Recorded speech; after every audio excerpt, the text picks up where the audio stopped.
This message is for the women who did not have a father growing up. This is only a message for the women.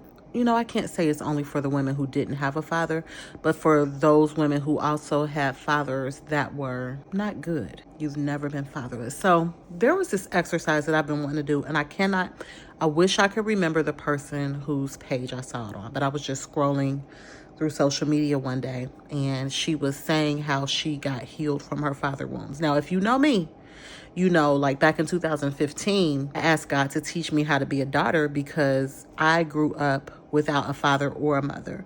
And I got married in 1997, and I did not realize how much of a deficit I was at in terms of relationship and emotional intelligence. I didn't realize the deficit that I had until I was well in my marriage. And so in 2015, I asked God to show me how to be a daughter. And he gave me this beautiful picture of this young girl that I know. And I'll do a live about it because it's a long story. I'll do a live about it one day.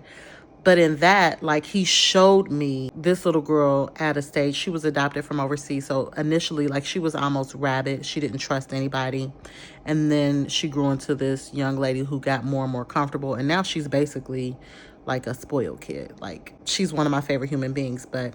And then that vision, it transformed into Ivana Trump. And what he was showing me was that she was about her father's business.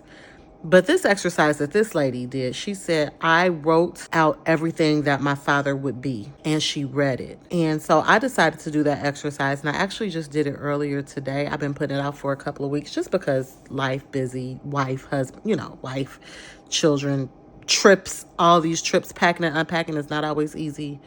But goodness, when I wrote the list down, it was so sobering. It was so, sometimes this life can have us so busy that we don't take the time to really just enjoy what is in front of us.